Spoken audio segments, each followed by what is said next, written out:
नमस्कार दोस्तों, एक बार फिर से आप लोग का बहुत बहुत स्वागत है हमारे ऑफिशियल यूट्यूब चैनल अविजन एसएससी बैंक एग्जाम्स पे। मैं हूं आप लोग के साथ अभिषेक सिंह जी और आज का जो हमारा टॉपिक ऑफ डिस्कशन दोस्तों रहने वाला है वो रहने वाला है top 10 current affairs based on 22 and 23 of May 2022। आशा करते हैं कि आप लोग सब लोग घरों में बिल्कुल अच्छे होंगे, सुरक्षित होंगे। सेशन को स्टार्ट करने से पहले दोस्तों मेरी आप लोगों से एक छोटी सी रिक्वेस्ट रहेगी कि जो भी हमारे चैनल पर नया जुड़ा है या फिर इन वीडियोस को पहली बार देख रहा है, make sure that you hit the subscribe button. Also don't forget to press the bell icon.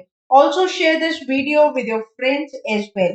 सिर्फ इतना ही नहीं दोस्तों, अगर आप लोग चाहते हैं कि सेशंस की पीडीएफ आप लोग को मिल जाए तो डिस्क्रिप्शन में जाकर लिंक की हेल्प से सेशन की पीडीएफ को भी आप लोग अवेल कर सकते हो। और साथ ही साथ आप लोग हमारे ऑफिशियल टेलीग्राम चैनल अविजन इंस्टीट्यूट के ग्रुप को भी जरूर ज्वाइन कर लीजिए। साथ ही साथ आप लोग हमारा ऑफिशियल ऐप भी इंस्टॉल कर सकते हैं जहाँ पर आपको free video lectures, latest articles, daily quizzes, free mock test, GK capsule, job notification और 1000 प्लस ऑनलाइन टेस्ट मिलेंगे। ठीक है, तो चलिए फिर स्टार्ट करते हैं आज के हमारे सेशन का पहला क्वेश्चन। आपके और मेरे साथ हमारी स्क्रीन पर दोस्तों ये रहा। The international T day is observe on. तो यहाँ पर इंटरनेशनल टी डे हर साल कब मनाया जाता है? ऑप्शन आप लोगों के सामने है और करेक्ट हो जाएगा 21 May, right? So International Tea Day is observed on 21st of May every year. The day is known to create awareness about safe working conditions for the tea workers, fair trade and sustainable environment to improve the production of tea. The day will promote and foster collective actions to implement activities in favor of sustainable production and consumption of tea, raise awareness of its importance in fighting hunger and poverty, right? तो यहाँ पर theme नहीं दी गई है, तो theme हमें याद नहीं करनी। आप सिर्फ ये ध्यान रखिए, इंटरनेशनल टी डे मनाया जाता है 21 मई को। नेक्स्ट चलते हैं क्वेश्चन नंबर 2 के ऊपर। The UN general assembly in its resolution declare dash to be world day for cultural diversity for dialogue and development. तो आप लोगों को बताना है यहाँ पर यूएन जनरल असेंबली ने बेसिकली तो culture diversity of dialogue and development के लिए कौन सा दिवस यहाँ पर हर साल में एक दिन तय किया है? ठीक है, तो ऑप्शन हो जाएगा करेक्ट 21 तो UN general assembly in its resolution declared May 21 to be World Day for Culture Diversity and Dialogue and Development. The day aims to celebrate the richness of the world's cultures and highlight the significance of its diversity as an agent of inclusion and positive change. ठीक है, तो यहाँ पर this is gonna be important. ये इस दिवस को कब मनाया जाता है? Because this is an opportunity to help communities understand the value of the cultural diversity and learn how to live together with harmony, right? Unity या फिर यूनिटी बोल लो आप, यूनिटी से और हार्मनी पीस से यहाँ पर रहना ही इसका मेन मकसद है। थीम नहीं है, बट आपको इसे बैक ऑफ द हेड याद रखना पड़ेगा। नेक्स्ट चलते हैं क्वेश्चन नंबर 3 के ऊपर। Which of the following company successfully tested its Kalam 100 rocket that will power the Vikram 1 rockets third stage and engine? यहाँ पर कौन सी कंपनी ने कलाम 100 रॉकेट को पावर किया है ताकि विक्रम रॉकेट जो थर्ड स्टेट और इंजन को यहाँ पर पावर किया जा सके, right?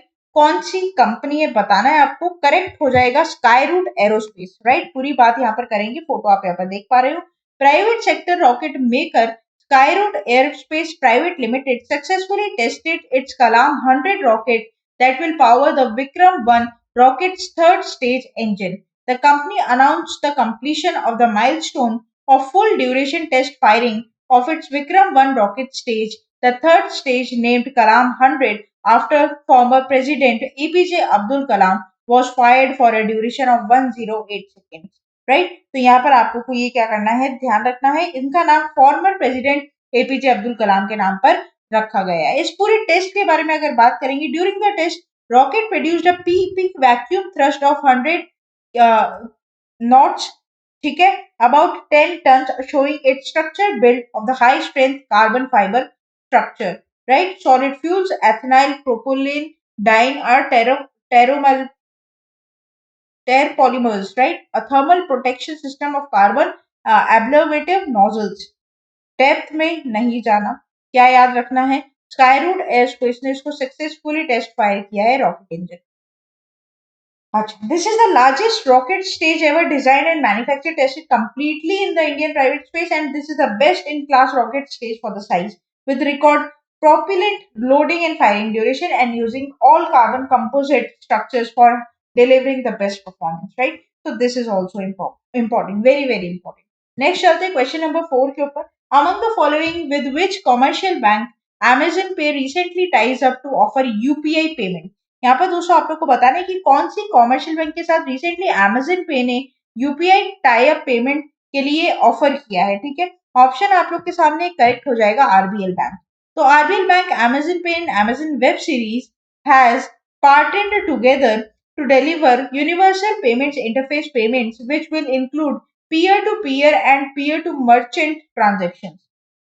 This is important. Amazon Pay would grant RBL Bank a UPI ID with the hands at the rate RAPL from the National Payments Corporation of India, resulting in a simplified payments experience using RBL Bank's cloud-based processing infrastructure. Right? तो यहाँ पर ये ध्यान रखना कि RBL bank और Amazon पे ने टाई अप किया है ताकि ऑफर कर सके यूपीआई पेमेंट का एक सीमलेस आप लोगों को सर्विस।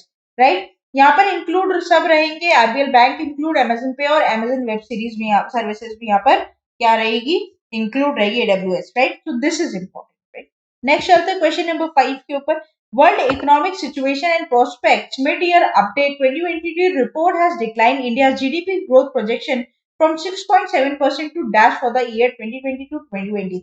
तो यहाँ पर डब्ल्यूएसपी के द्वारा GDP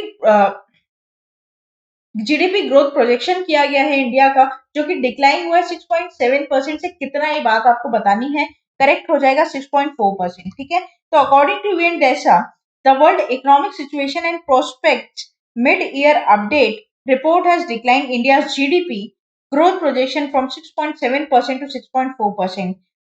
Right? For year 2023-2024, 6% GDP growth is forecasted for India as against 6.1%. In 2021, India's economy grew to 8.8%. Right? तो ये भी आप लोग के लिए क्या रहेगा, इंपॉर्टेंट रहेगा। यहाँ पर यूएन ने प्रोजेक्ट किया है इंडिया का growth to 6.4% in 2022। Right, this is important. Next चलते हैं, what is the theme for the world meteorology day 2022।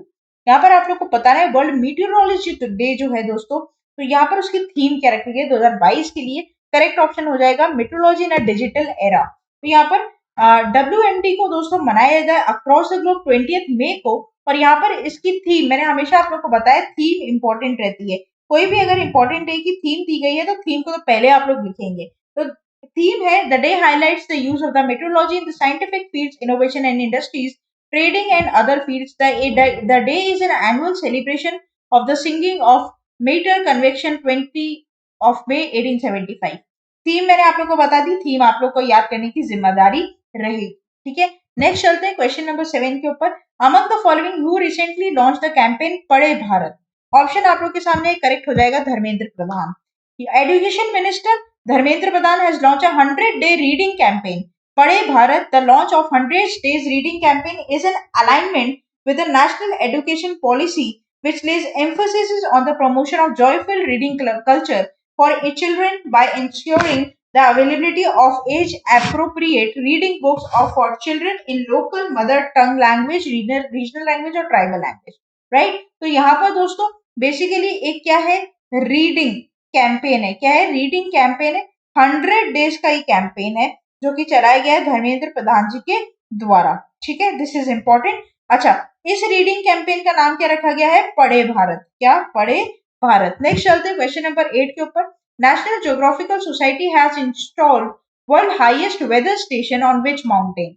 ये क्वेश्चन इंपॉर्टेंट रहेगा, करेक्ट हो जाएगा ऑप्शन आपका माउंट एवरेस्ट। राइट, तो यहाँ पर नेशनल ज्योग्राफी सोसाइटी ने इंस्टॉल किया है world highest weather station on Mount Everest. आप फोटो यहाँ पर देख पा रहे हो, है ना, at an altitude of 8,830 meters to automatically measures various meteorological phenomena. Nepal's Department of Hydrology and Meteorology said the automatic weather station was installed a few meters below the summit point last week as the snow and ice of summit are not suitable for fixing equipment. Right? तो यहाँ पर जो point fix किया था उसके नीचे इसे install किया गया क्योंकि उस टाइम यहाँ पर बर्फ का जो रुझान था वो इक्विपमेंट्स को इंस्टॉल करने लायक नहीं था। आ गई बात समझ में, तो ये ध्यान रखना 8,830 मीटर्स पर यहाँ पर ऑल्टीट्यूड पर यहाँ पर इसे सेट किया गया है। The weather monitoring system powered by solar energy is supposed to measure various meteorological phenomena like air temperature, wind speed and direction of air pressure, also changing the surface of height, snow and incoming, outgoing, short and long wave radiation. Right? So this is very important from your exam point of view. Next चलते हैं question number 9 के ऊपर। Anti-terrorism day is observed every year on 21st of May on the death anniversary of the former Prime Minister Dash. Options are there on your screen. Correct will be Rajiv Gandhi. तो anti terrorism day observe किया जाता है उनकी death anniversary 21st of May पर, जो कि क्या है हमारे former prime minister Rajiv Gandhi, जो कि इंदिरा गांधी जी के बाद एक रातों रात ही क्या बना दिए गए थे, प्राइम मिनिस्टर बना दिए गए थे. He was assassinated on May 21st and LTT terrorist while campaigning the Congress party of Sriperumbudur in Tamil Nadu. जो बात आप लोगों को ध्यान रखनी है वो ये कि यहाँ पर आप लोगों का दोस्तों इन्होंने जो प्राइम मिनिस्टर का जो कर्तव्य था वो 84 से 89 तक यहाँ पर पूरा किया था, और साथ ही साथ इनकी एक डेथ हुई थी. इंदिरा गांधी जी को गोली मार दिया, असैसिनेशन हुआ था, और इनका भी असैसिनेशन हुआ था. राइट, तो ये भी ध्यान रखिएगा इनकी डेथ एनिवर्सरी पर, ठीक है, इनकी मृत्यु दिवस पर यहाँ पर एंटी टेररिज्म डे मनाया जाता है, सेलिब्रेट किया जाता है. नेक्स्ट चलते हैं last question of the session के ऊपर. Which insurance company has launched India's first dental health insurance plan? दोस्तों मैं आप लोग को बता दूं, कभी भी है ना डेंटल प्रॉब्लम पर इंश्योरेंस नहीं मिलता, लेकिन ये पहली ऐसी इंश्योरेंस कंपनी जो डेंटल प्रॉब्लम पर अब इंश्योरेंस देने लगी है. ठीक है, करेक्ट ऑप्शन हो जाएगा PNB MetLife India insurance company. तो यहाँ पर PNB MetLife India insurance company has launch India's first dental health insurance plan. आज तक कभी भी डेंटल प्रॉब्लम्स के लिए किसी इंश्योरेंस ने कवर नहीं दिया है, ठीक है, लेकिन यहाँ पर पीएनबी मेटलाइफ जो है वो पहली बार first time dental health insurance plan निकालने जा रहे हैं. This is the first insurance plan in India that covers fixed benefit outpatient expenses and provides financial assistance with costs related to overall dental health. The launch reinforces PNB MetLife leadership in the industry with this one-of-a-kind standalone the dental health insurance plan to cover major dental procedures without a hassle in the hospitalization. Right? So this is important. क्या होता है ना कि mediclaim पास कराने के लिए hospitalise होना भी जरूरी है, बट यहाँ पर ये डेंटल इंश्योरेंस में ऑब्वियसली किसी की अगर आरसीटी हो रहा है तो अब उसको हॉस्पिटलाइज तो करेगा नहीं. राइट, तो यहाँ पर ये डेंटल इंश्योरेंस देने वाला ये पहला इंश्योरेंस प्लान यहाँ पर निकाला गया. ये आपके एग्जाम के लिए इंपॉर्टेंट रह सकता है दोस्तों. ठीक है, ये था हमारा पूरा टॉप 10 करंट अफेयर्स का सेशन. आशा करते हैं ये सेशन आप लोग को अच्छा लगा होगा. अच्छा लगा है तो दोस्तों लाइक करना मत भूलिएगा, चैनल को तुरंत ही सब्सक्राइब कर लीजिए, साथ ही साथ बेल आइकन को जरूर प्रेस कर दीजिएगा ताकि जब भी कोई नई वीडियो में डालूं सबसे पहले नोटिफिकेशन आप लोग के पास आ जाए. तब तक के लिए आप लोग बने रहिए हमारे साथ. Thank you so much and have a nice